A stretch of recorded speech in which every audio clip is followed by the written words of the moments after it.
Guys, this was written May 18th, 2012. And this is from BuzzFeed News. Okay?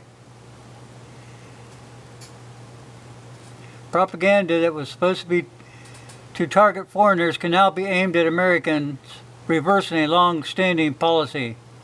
Very disconcerting and dangerous.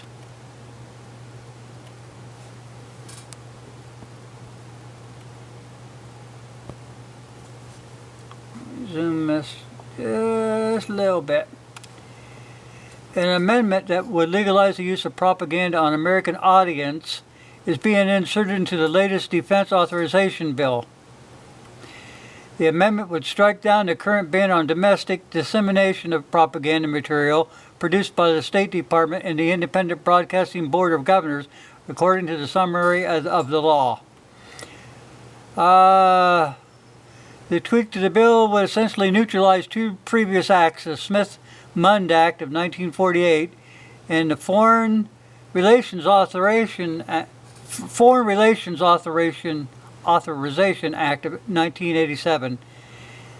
It had been passed to protect American audiences from our own government misinformation campaigns.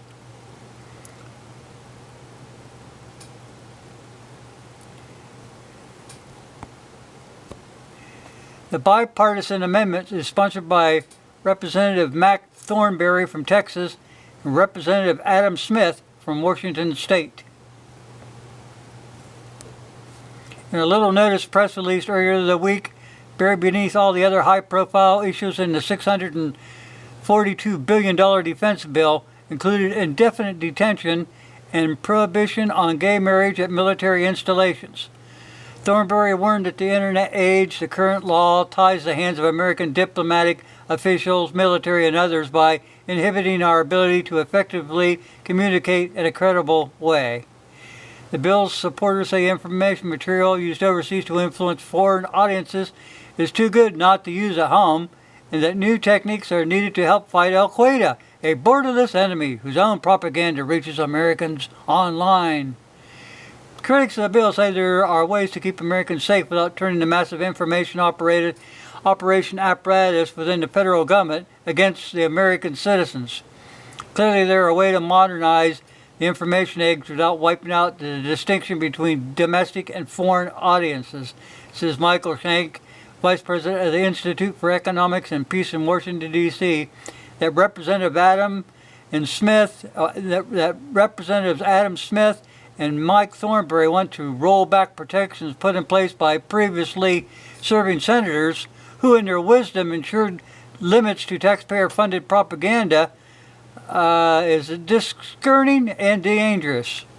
I don't want to see something this significant, whatever the pros and cons, go through without anybody noticing. According to the source, the law would allow U.S. propaganda intended to influence foreign audiences to be used on the American population. The new law would give sweeping powers to the government to push radio, TV, newspapers, social media onto the U.S. public. It removes the protections for Americans, says Pentagon official who is concerned about the law. It removes oversight from the people who want to put out this information. There are no checks, no balances. No one knows if the information is accurate, particularly accurate, or entirely false. You know, Sandy Hook, Parkland Schools, Vegas. According to this official, senior public affairs officer from the Department of Defense want to get rid of Smith-Mund and other restrictions because it prevents information activities designed to prop up unpopular policies like the wars in Iraq and Afghanistan, which should have been ended 20 years ago. Critics of the bill point out there is vigorous debate, so on and so forth. The Pentagon spent $4 billion a year to sway public opinion already, and it's recently revealed by the USA Today that the Department of Defense spent $202 million on information operations in Iraq and Afghanistan last year. I thought we went there to fight a war, not to pass out pamphlets. Yeah. If a Second Amendment to the Authorization Bill, a reaction to the USA report, seeks to cut Pentagon propaganda budget overseas, while this amendment will make it easier for the propaganda to spread at home. The evaporation of the Smith-Mundt Act and other provisions to safeguard U.S. citizens against government propaganda campaigns is part of a larger trend within the diplomatic and military establishment. A U.S. Army whistleblower, Lieutenant Colonel Daniel Davis, noted recently in his 84-page unclassified report on Afghanistan, there little remains strong desire within the defense establishment to enable public affairs officers to influence public opinion when it's deemed necessary to protect a key friendly center of gravity, to wit, the U.S. national will, he wrote, quoting a well-regarded general. The defense bill passed the House Friday afternoon. Yep. Okay, people, now you know what's going on. I'll have to click this thing and make so you know what it is later on, but right now I just can't copy and paste it till I shut the machine down again. So anyway, that's what's going on. You know as much as I do, and you're smarter now.